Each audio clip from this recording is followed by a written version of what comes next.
What's up, dudes? Welcome back to another episode of Rhomas Men's Team. Pretty simple. We are a group of guys helping each other make progress towards each other's goals. If you're new to the channel, awesome and welcome. If you want to help support the channel and join our pro team, head over to rhomasteam.com/pro, where you can contribute to us on a donation basis. We also give you access to exclusive content, mastermind groups, etc., etc. So anyway, hope you enjoy this episode, and we'll see you on the team.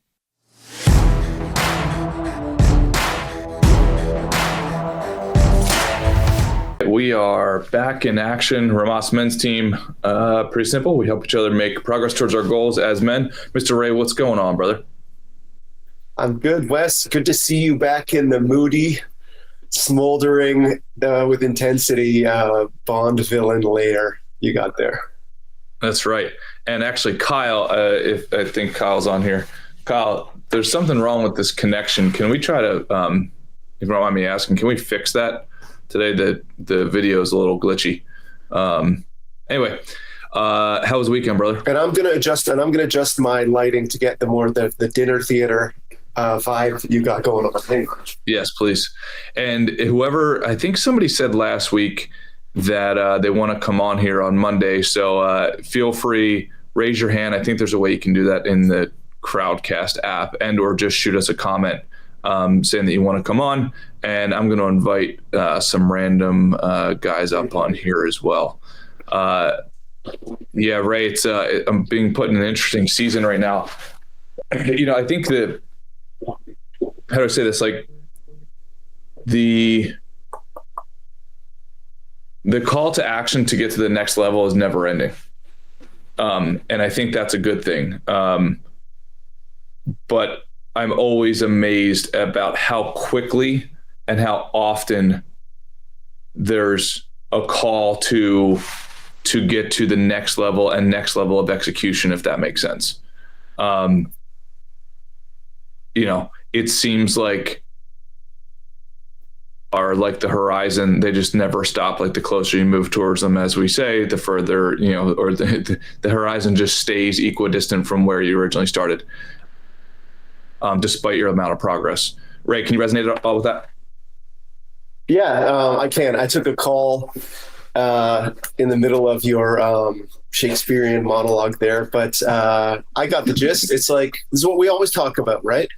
The staying on the path of progress. The path of progress is not always comfortable, right? It's the dark playground is comfortable. You know, you're alone. You have your toys and you sit there getting fat and getting old. But the path of progress leads you to new skills, new relationships, a better sense of identity, a better sense of who you are and what your needs are. And that voyage of self-discovery is not comfortable. So as you, the leveling up means that you are forever, ideally, you're forever in some kind of rookie state or returning to a rookie state. Just like a video game where you beat the big boss or the big Poobah. I can't remember what the names were in Super Mario Brothers, but like you beat the Grand Poobah in level 1, and then you're not a champ. You're starting all over level 2, and you've got to face the even more difficult Grand Poobah at level 2. You survive that, you're still not the champ. You're back to rookie status on level 3. And that's kind of what you aspire to, isn't it, Wes? Yeah. I mean, sometimes my emotions don't want to, you know, it's not exactly comfortable. But to me, it's like the celebration and the victory lap and the rest should be such a short interval. Because the law of entropy or atrophy is real. Mm-hmm. You know, like, you know, we just had this long weekend and I worked through, so I did not work on Sunday, but I worked Thursday, Friday, Saturday. And, well, your lips must have gotten really chapped from all that work in the office, all like that bad office hair. Yeah. So, and it's not some sort of humble brag, but it's like, even even taking off like a day or two just feels right. Like it feels like you're just getting back onto the court. Like I imagine like a basketball player feels like it's like, oh, you feel rusty. Do you know what I mean? So I don't know. I guess the message for myself is like only take rest when it's absolutely necessary. And just a regular rec. Yeah. Only take rest when it's absolutely necessary. You don't have to subscribe to what society tells you as appropriate rest days are. Do you know what I mean? Mm-hmm. Yeah, particularly if you're looking for a holistic definition of success, right? Because the weekends, for example, if you're not at your office, those times, those like shoulder times, or even like before work or after work, those shoulder times. There's a lot of skills development, relationship building, acts of love, self-development that can go on there. Because your job really is like the part of the job you don't get paid for, I guess, is like getting better at your job. And right, and getting promoted, for example, is not what you're hired to do. That occurs if you go above and beyond. I expect that's how it should be. And that's a great way of putting it. So getting better at your job is it's funny, right? It's like what Will Smith's dad said, or was it Michael Jordan's dad that said a good attitude is always part of the job description. And then getting better at your job is also kind of part of the job description that is also uncompensated, in a conventional sense. Yeah, it's really interesting. And the reason I'm saying this is because like they're just for the guys to know it's an option. You know what I mean? Like just so you know, it is an option to work on Saturday, and just so you know, it is an option to work on Sunday, and just so you know, it is an option to work later than may have been put on your job, a job application, or the job posting, because it's an investment back into yourself. And I think sometimes we just forget that. Do you know what I mean? Like sometimes, as obvious as it might sound in a conversation, it's like, oh, that you could practice this, right? Right. To your point, right? Do you know that getting better at your occupation can be a practice, and a deliberate one at that? And like you and I, Ray, have talked about, it's like, if you're not getting what you want, especially in your career, it's look at your skills, knowledge, relationships, and execution. Like that handful of things, skills, knowledge, relationships, and execution. If someone is not getting what they want from their career, we can boil it down to one of those four things. At minimum, one of those four things is usually a cocktail effect of those four things: skills, knowledge, relationships, and execution. And that's it, and so if you boil it down in that type of framework, and you scorecard yourself, as we do on this team, on a scale of 0 to 10, each one of those line items, and answering as if your most highly competitive competitor against you were to score you on those metrics, where would he put you? Right. And if you're anything less than a 40, then there's a problem.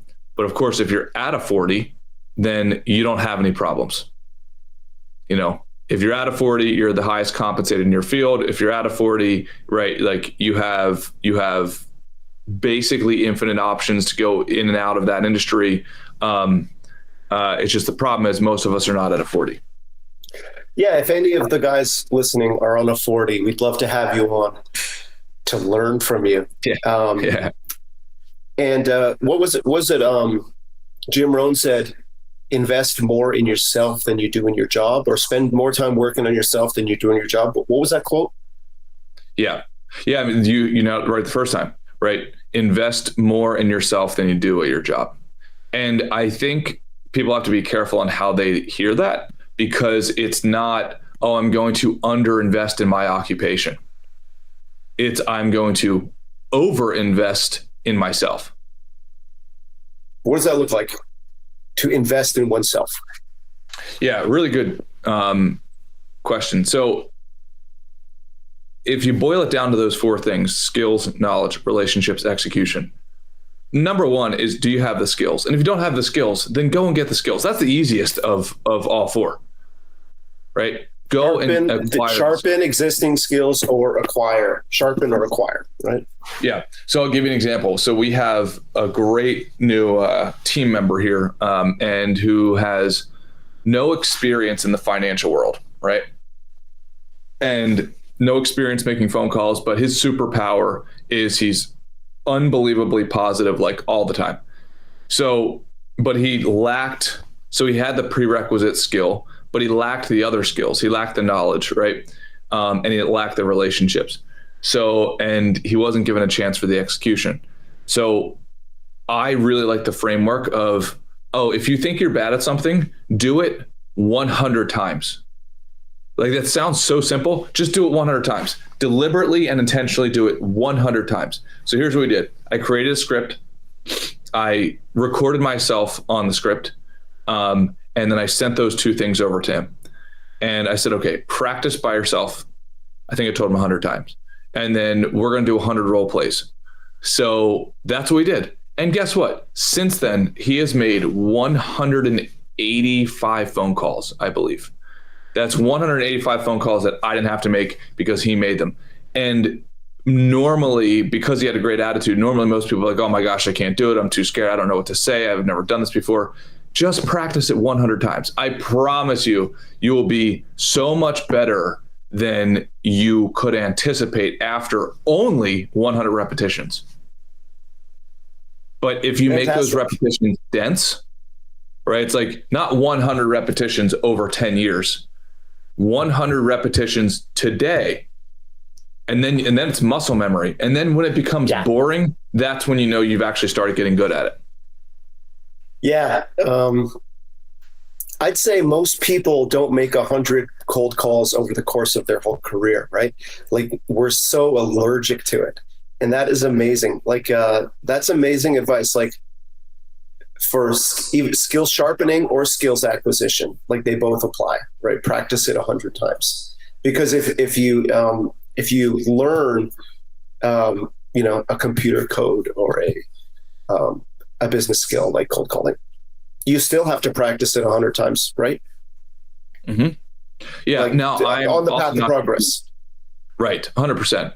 And I'm not confused that a lot of skills take more than 100 repetitions.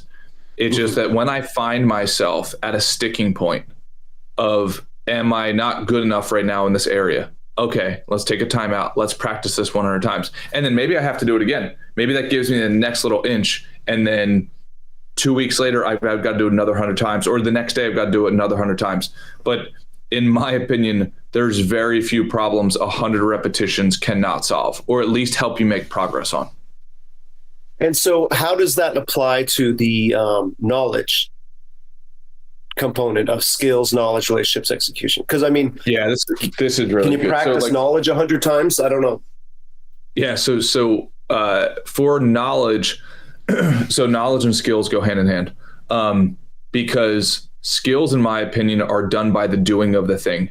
Knowledge is acquired by learning how to do the right or better things than maybe the things you did prior. So for instance, if you want to go and learn how to shoot a basketball, my first recommendation is, okay, let's acquire a little bit of knowledge so that you can go out and start practicing.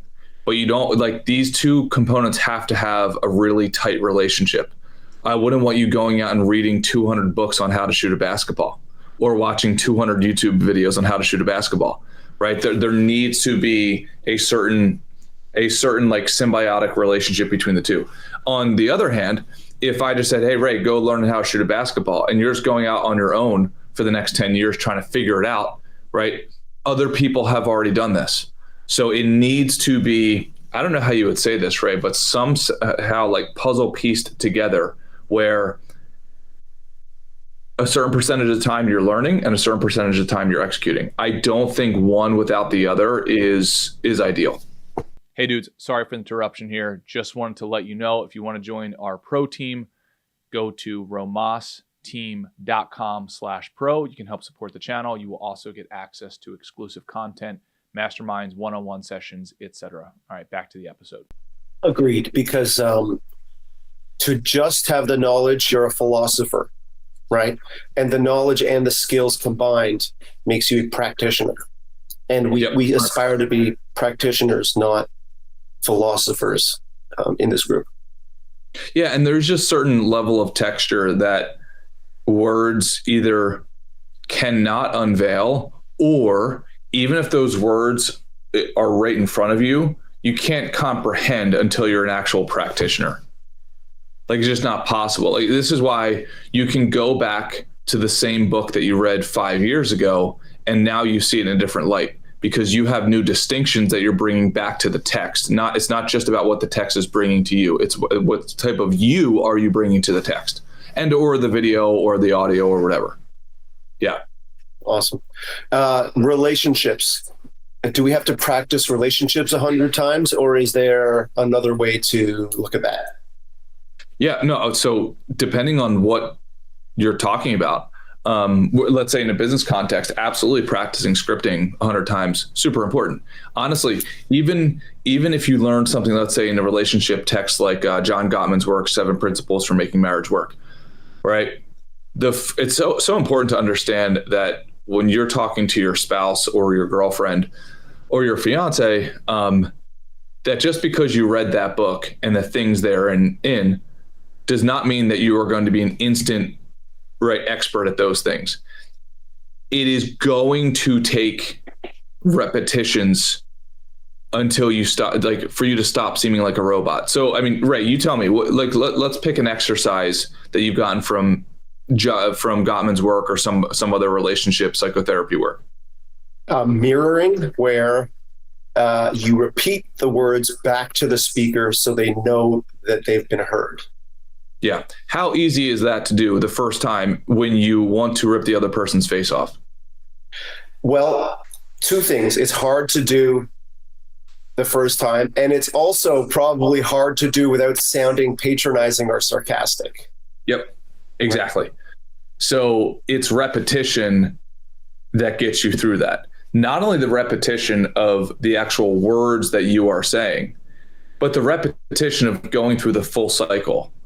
It's like Jordan Peterson says, you're probably going to have to almost begrudgingly do it for the first X amount of times, right? Because it's not going to feel natural.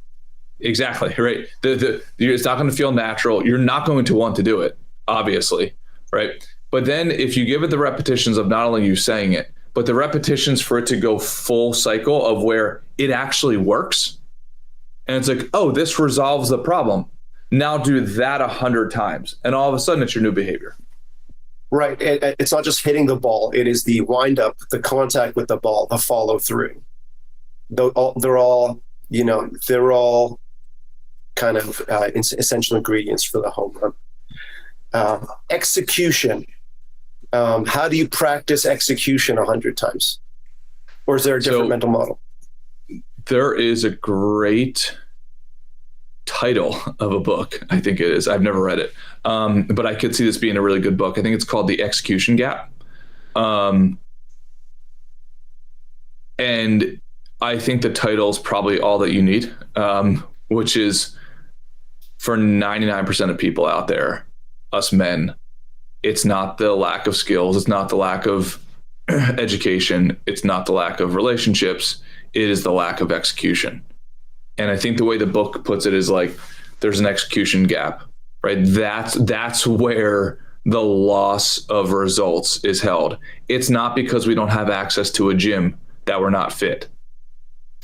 It's not that we don't have access to healthy food, right? That we are not fit. It's that we're purely not executing. Like how funny is it? We've all been here, myself included, where you're trying to find the next piece of golden ticket knowledge, or the next relationship that's going to make you a bazillionaire, or whatever it is, versus like, no, you know enough about what to do. You're just not doing it. You know enough about how to lose weight. Are you a registered dietitian? Probably not. But does that mean you don't know to eat vegetables rather than potato chips? Probably, right? It's the execution. And man, I mean, Ray, I want your thoughts on this. The amount of stories that we can make up that just distract us from our own lack of execution is infinite. It's unbelievable. Yeah, I think that the what you're talking about is the fundamentals.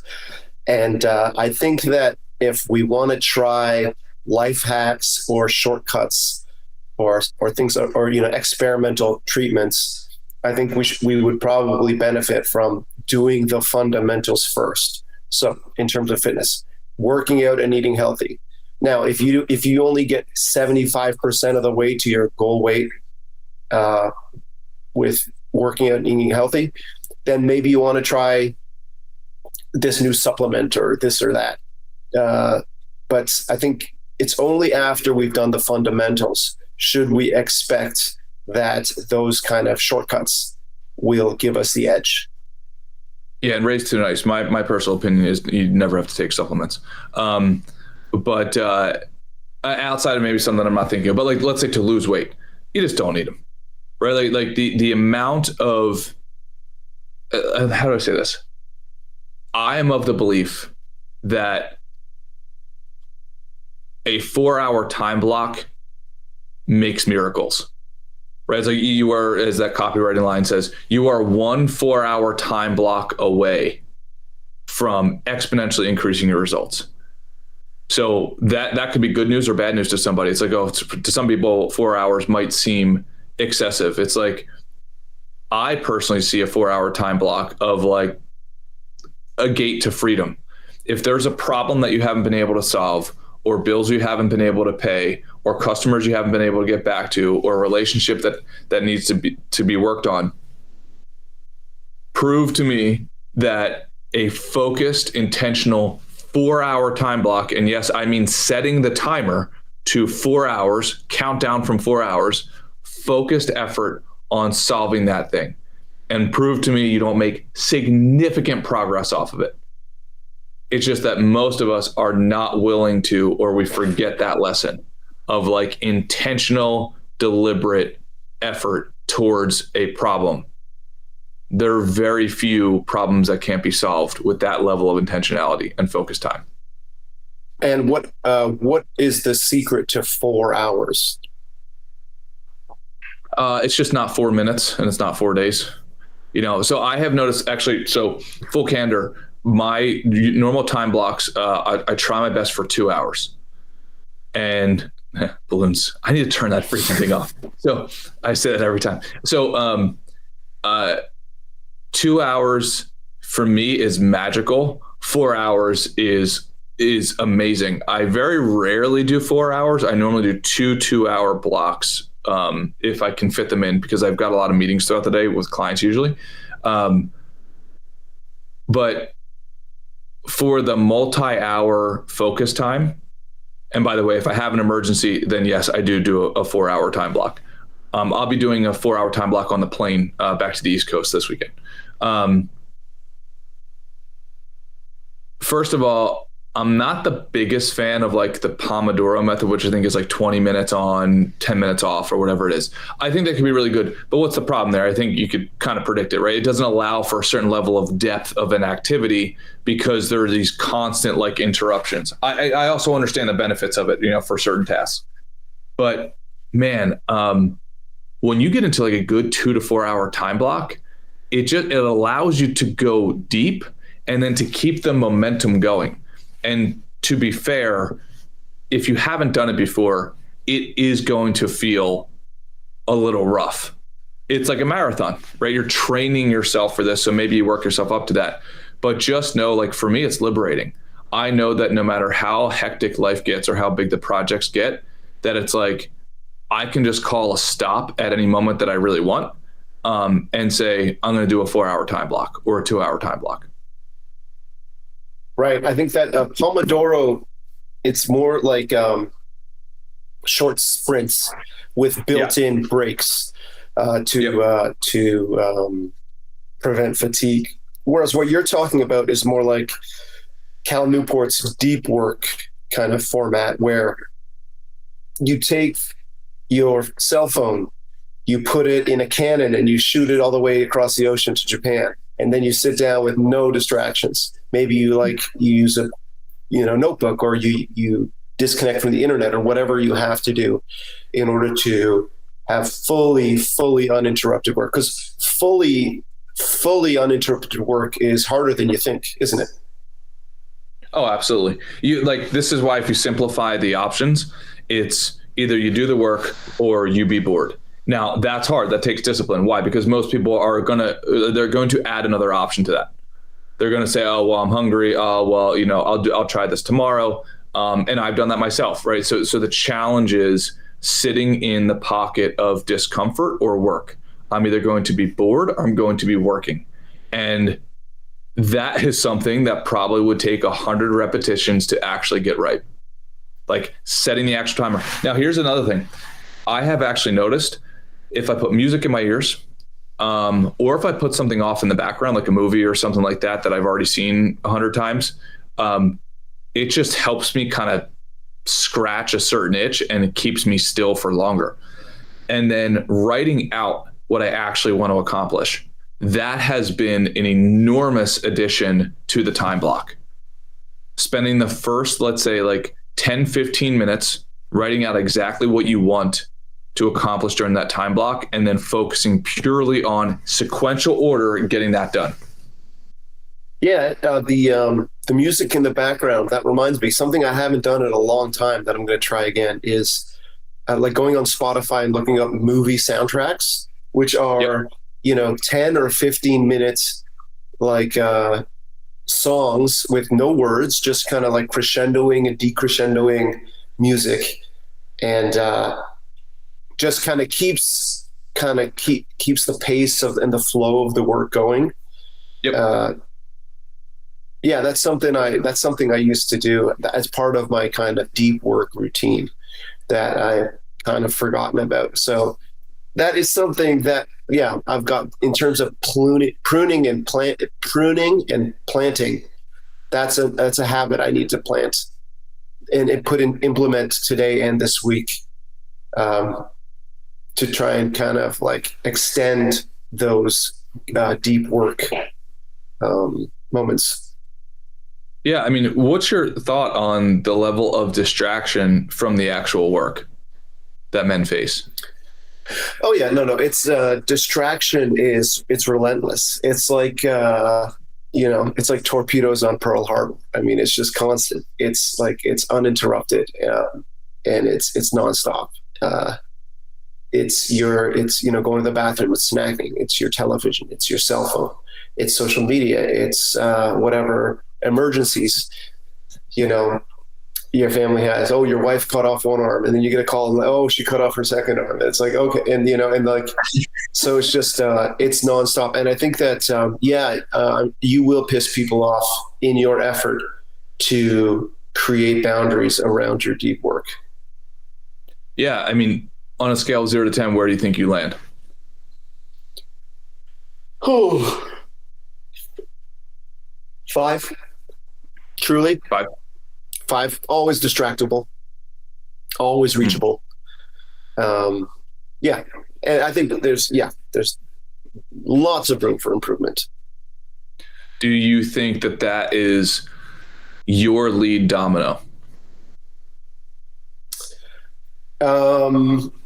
No, I don't think that's the lead domino. I think, I don't want to blame other people, right? I don't want to blame the distraction. Oh, no. Yeah. Right. Sorry, giving in to the distraction. Yeah. Giving into the distractions. Yeah. Yeah, I would say it's mine too. Mm-hmm. And so I like what you said about creating a roadmap of what you want to get done in your deep work episode. I don't know why that kind of maybe sets a menu for you where you will not distract yourself until you accomplish the following, rather than I think that's why do you think that sets you up for success better than I'm just going to sit in my chair and get it done? Yeah, I think so. What I have found to be successful is mapping out what you want to get done, which, by the way, the prompt is, okay, what would I be proud of myself for today if I were to accomplish? Right. So it's like you're defining the game that you want. Now, here's the other like ninja trick that I use. When you cross that off, you simultaneously fill up the wins column, if that makes sense. Because if you imagine, right, like crossing off is a lot. It's like, okay, I got done with it. It almost brings you to neutral. Mm-hmm. Versus taking that same thing and you pluck it from the I have to do this now to like I did this, it's a win. And then just read that to yourself at the end of the day or at the end of the time block. It's pretty wild. Like I challenge you guys out there. I guarantee that you could get more done in 2 to 4 hours than you normally get done in the entire day, maybe even the entire week. In particular, if you add the strategic thought prior to it, like the strategic planning of, hey, here's what I'm going to try to accomplish in this time block. Because your mind is one of the biggest levers that you could use, because your mind is a lever that finds other levers. Okay, let me think through. What would I be proud of myself for? How am I going to move the ball forward? Okay, great. And it's almost like you put your mind through like the matrix where you see all like the green digits, like, jumping around and all that kind of stuff. Your mind is, your prefrontal cortex, from my understanding in particular, is able to run through so many different permutations of things like that. And then just pluck those things. Okay, this is important. This is not important. This is important. Okay, well, this is more important than that. Boom, boom, boom, boom, boom. 10, 20 minutes of that, and you're set. And now you're only working on the things, right, that are the most important. But most of the time, we're not doing that. We're just running from fire to fire to fire. So you're letting the external environment dictate what is important for you versus what your brain says is important for you. So just putting out fires left and right, your cortisol must run pretty high in that model, right? Like what's the benefit of brain chemistry if you set up today's challenges and then move them into the win columns in order of what would I be proudest of? And other people phrase it like, what is the hardest thing I have to do today? Right? Or what's the most stressful thing to do today? And they get that out of the way first. Yeah. And I think honestly, it's one of those things that these are just all tools, because what sometimes could happen is like, there's trash talk on different methods, right? Like, oh, you shouldn't do that. I don't give a shit what you do, whatever gets the stuff done for you, right? Whatever tool is useful. And honestly, like sometimes the Pomodoro method might work for you. Sometimes this time blocking method might work for you. I tend to be biased more towards the time blocking method because it's what's worked for me the most. But regardless, allowing your brain to select, what do they say? It's like discipline is working on what you want most versus what you want now. So it's that time scale thing, right? Like fire drill after fire drill is very likely, seems urgent, but is not the most important, usually. Mm-hmm. And I like what Alex Mosey says about this, like, especially in business, there's basically never any emergencies. And this is where you can get into cognitive behavioral therapy, like really important stuff. Your perception of importance is very important, right? If we've all been around people that synthetically manufacture emergencies for no reason, or they perceive to be emergencies all around them all the time. So you're constantly, and if you're in a relationship with this person, it's fucking mayhem, right? Like you're just constantly feeling like you're carrying water buckets around with you because like, okay, I know there's going to be a fire 10 minutes from now, So cognitive behavioral therapy, every time they call you, it's like, Commissioner Gordon calling the red bat phone, right? Yeah. You have that person in your life where you see their call and you're like, what now? All the enthusiasm drains out of you. Yeah, exactly. Right. And that's a problem. Obviously, that's a problem. So our perception is so incredibly important through this execution process, right? Because distractions, to your point, Ray, how many of those distractions feel like they need your attention right now? Well, I think it is in direct proportion of how much you don't want to do the task at hand, right? 100%. So if it's Well said. like, taxes or root canal or whatever, colonoscopy, you'll take any distraction. What? There's a volcano erupting in Papua New Guinea? This deserves my full attention. Yeah. Right? Yeah. Isn't it wild? Mm-hmm. It's another reason why I like the time block, because 2 to 4 hours. Let's define it as 4 hours. There's no client that is going to get so mad at you if they hear back from you same day, but 4 hours and 1 minute later. Right? There's no problem outside of an extreme emergency that can't be solved 4 hours and 1 minute from right now. Right? So it's like, it's that right sweet spot of time. 2 to 4 hours allows you to get into the zone. It also allows you to solve other things that maybe happen during that 4 hour period after the 4 hours without the ship going down. Do you know what I mean? Yeah. And I've always said there are no emergencies in the art world. And I think it's almost universal, like with the exception of, Patty P does live events. I can imagine, an amplifier or something, or not working during a live performance. I can imagine that feels like an emergency. Right. But I think for most of us, most of the time, there are no emergencies. 100%. 100%. Don't like, back to the Gottman method of communication. Don't tell your wife or your girlfriend that. Yeah. Start by just understanding that for yourself.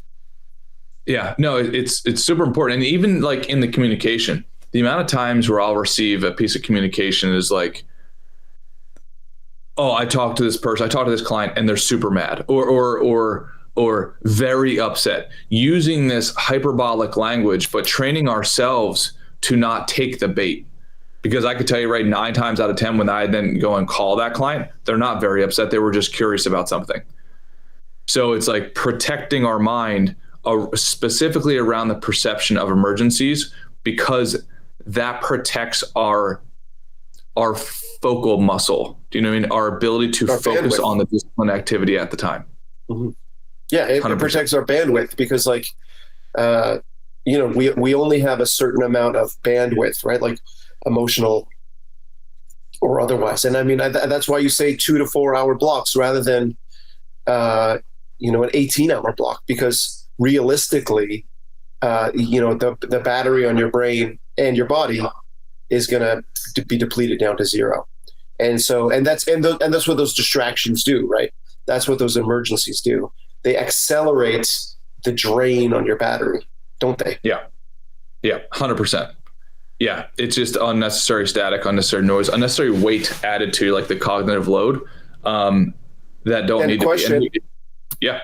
And what does it do? What does it do for your battery when you interact with this new hire of yours who's like super positive? Like, does it have the opposite effect as opposed to if they were super negative? Oh, 100%. No doubt about it. There's, in my opinion, on the team, there's a sort of like a 0 tolerance policy for people who are going to be overly negative. I think it goes back to one of those statements of like, people want to work with people that they like. That's just the reality. Or Jordan Peterson said, like, people want to work with people who know how to play well with each other, right? Mm-hmm. Play well together. And so being positive is, or the inverse, being a steady current of negativity is typically not the person that gets picked first in like pickup basketball or touch football. Well, and that's where it gets to relationships, right? That's why the relationship metric is put into this model, because we all know what it's like, most likely, to deal with somebody who's really good at their job, but they're just a complete jerk. Mm-hmm. And they either don't last long with that job, or you don't last, you leave because you can't be around them. So the relationships component is so unbelievably important. All of those metrics that we gave earlier are so important. If you remove any one of them, you're done. You're only going to be able to get to 60% of your capacity of your career, right? Skills, knowledge, relationships, execution. You remove any one of those, there's no chance you make progress beyond a certain point. And if you don't realize that, then you will forever be caught in the purgatory that is blaming others, that's blaming circumstances or whatever. But if you turn the mirror around and you look and you honestly give yourself an assessment of those 4 metrics, skills, knowledge, relationships, and execution, on a scale of 0 to 10, if you are anything less than a 40, then you have work to do. Mm-hmm. And I think that the path of progress requires us to forever be reviewing the skills, knowledge, relationship, and execution, right? I mean, this is like the model we used at the beginning is this new hire who's got nothing going for him but a hell of a good attitude. Like, where does he go from there? And he acquires skills, knowledge, relationship, and execution. But then he doesn't check out of the game, right?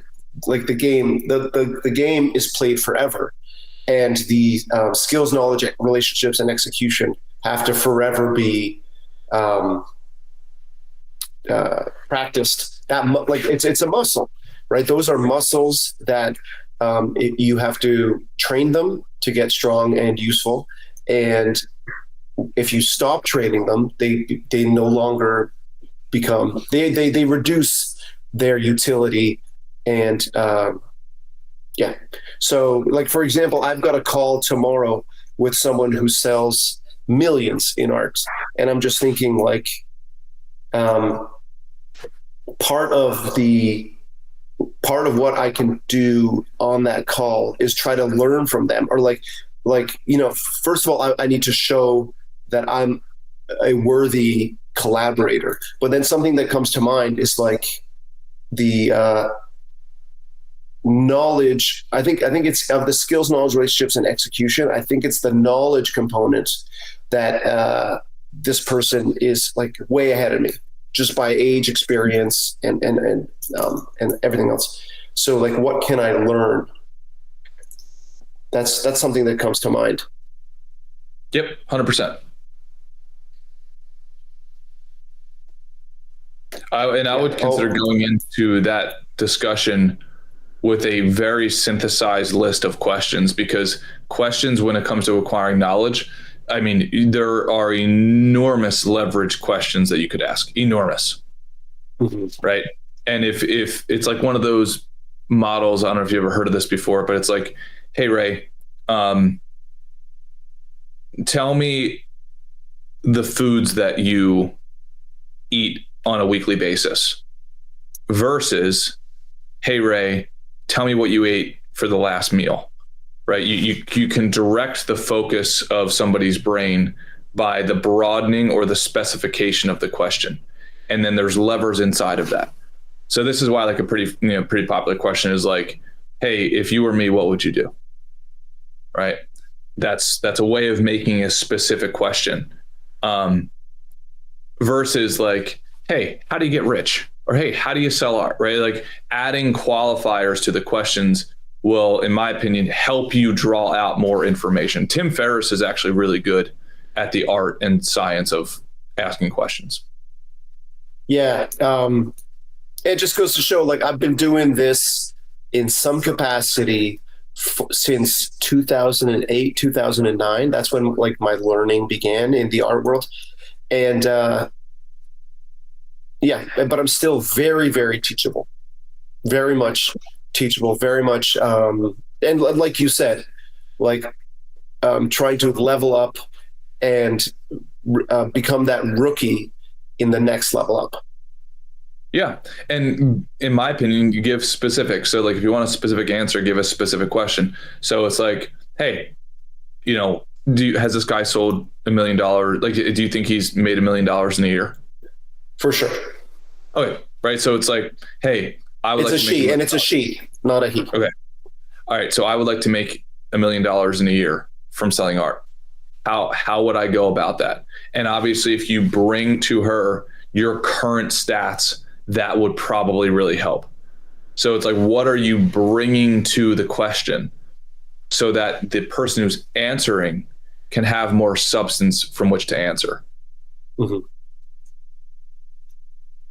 And Ray, what you're phenomenal at is being crazy transparent. You know, hey, I'm making these amount of phone calls, I'm doing like this amount of outreach, I'm doing this amount of like lunches, like, and so on. So it's like, I'm going to imagine that she's not going to give you 15 hours for this Q&A. So it's probably going to be more like an hour or something under an hour. So if you can bring to her a list, almost a scorecard, right? Here's where I'm at. Here's where I'm going to be. Can you laser focus on this and tell me where my gap is, and you won't hurt my feelings, so please, whatever your most transparent answers are. And I have gotten incredible answers from that type of framing. And if they are like best in class at what they do, they probably have a scorecard themselves, wouldn't you say? Absolutely. No doubt about it. So another question would be like, what is your scorecard? Like, what are the daily, the 10 things you do every day, or the 10 things you have to do? This is where I think it's really important to frame, when you're interviewing somebody, to frame where you currently are. Because in my opinion, there is often a problem with excellence being able to teach at the rookie level or the JV level or wherever. Like they might be so far removed from where you're at that if you don't give them a specific thing to hone in on, that the answers are going to be very general. Like, work hard, make your bed. Okay, great. Yeah, exactly. Right. So that's where I'd be careful. Like I would be super open with her, letting her know exactly how much money I make, exactly what I do every day, where my current sticking points are. And then I would ask the question. If the goal is progress. If the goal is progress? Yeah. Yeah. I mean, the goal is progress, Wes. Yeah.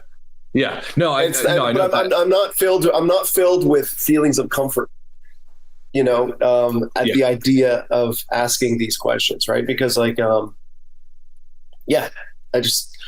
feel like I'm going to have diarrhea.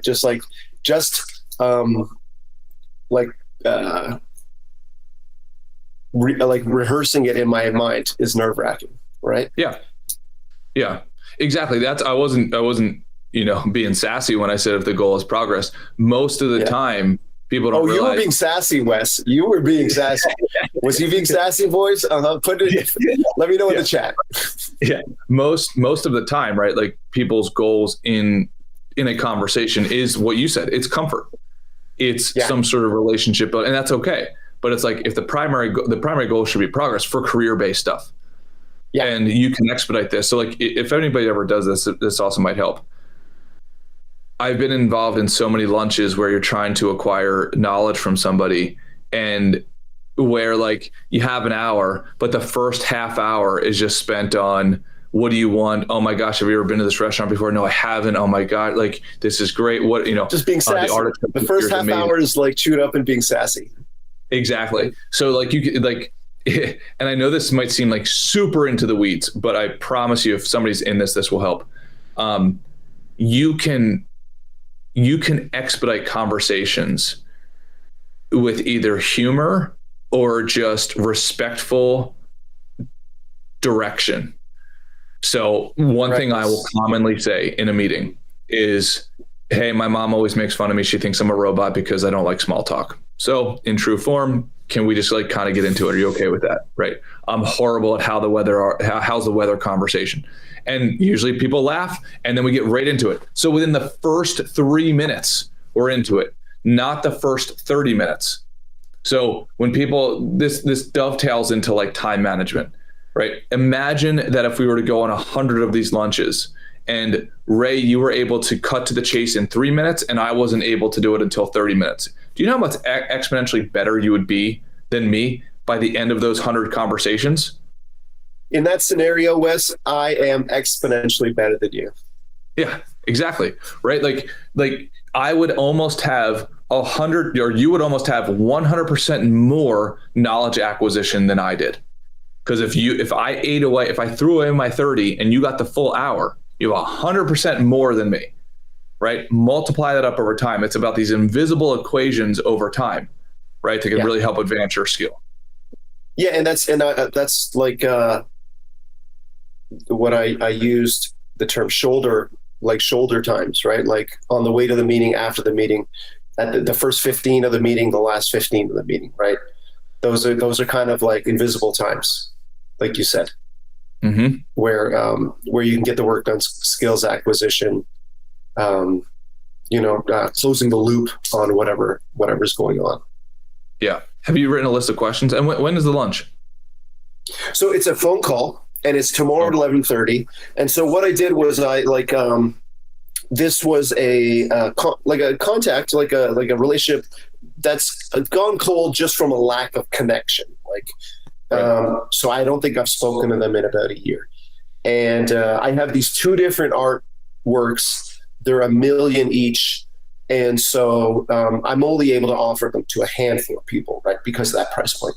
And so I sent them to her. I sent a nibble over, and she says, yeah, let's have a phone call to talk about this, which is good, right? That's a good sign. And so, but on the other hand, a yes is best. A no is second best, and a maybe is the worst, because I'm stuck in it. I'm in a holding pattern until then. So if it's a maybe, I have this ninja on the phone. So I want to take advantage of that opportunity to go into what can I learn from them? What questions can I ask? Like if you were me, what would I do? This is where I'm at currently.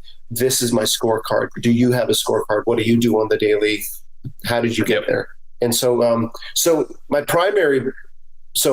my goals, and I'm glad we're talking, and I appreciate the opportunity to talk these out, but my goals are to warm up the relationship, try to sell them these two artworks, or try to push these two artworks along the sales funnel. And then, if given the opportunity, to learn, or just to get a bit of input on, where I can improve and where, so I don't know, it kind of feels like a job interview when I talk about it in that way. However, without the pressure of, it's funny. It's like, I don't feel any pressure of that job interview pressure, or that kind of, I don't feel any kind of distracting pressure. Maybe that's just because we're riffing. And I mean, as soon as we end this, I might just have to reach for the Pepto-Bismol. But no, I think it'd be great. I think it'd be great. I think you're doing an excellent job, but you're bringing something to her table that could benefit her, right? And then, and then you're humbly asking for her guidance, which, if asked for in the right way, which I know you will ask for in the right way, right? Who doesn't want to do that? What do all experts and gurus want to do? They want to teach. They want to share their knowledge, because not a lot of people are interested in it. So you're giving her the opportunity to do both. Mm-hmm. Awesome. Hell yeah. All right, brother. Well, that was outstanding. Thank you for helping me talk through that, because it always helps for me to clarify my thoughts on these types of things. Hopefully it was helpful for you and others as well. Any final words of wisdom, buddy? Yeah, I'd love to get this young rookie on the call sometime. This new hire of yours, and get him to talk through his experience practicing 100 times. I think that would be super useful. Otherwise, I've learned a lot just from our conversation. Anything I don't want to do, buckle up, because I got to practice it 100 times before I'm likely to see any progress. So the path of progress is lumpy and bumpy. But it's worth it. Oh yeah. And my final words here, please pay attention, all of us, including myself, to those 4 metrics, right? If you are finding yourself stuck in your career or in anything, right? But let's say particularly stuck in your career, before you go out and you complain to your spouse, or you complain to the boss, or you complain to your peers, or you quit your job to bring yourself to the next job and have the same set of problems because it's you that needs the working on, not the external stuff. Look at those 4 things, because it did drive me crazy for the longest time in my career when like I felt like I wasn't making progress. So I had to break it down into smaller chunks that made more sense. Skills, knowledge, relationships, execution. Literally write those on a piece of paper on a scale of 0 to 10, grade yourself on each one of those metrics, honestly, and then see where the gaps are and start to work on each one of those things. And it's going to take a long time, but if you do it, you'll make progress. And that is the name of the game. All right, dudes, I love you guys. Thank you very much. We will see you all on Friday. Later.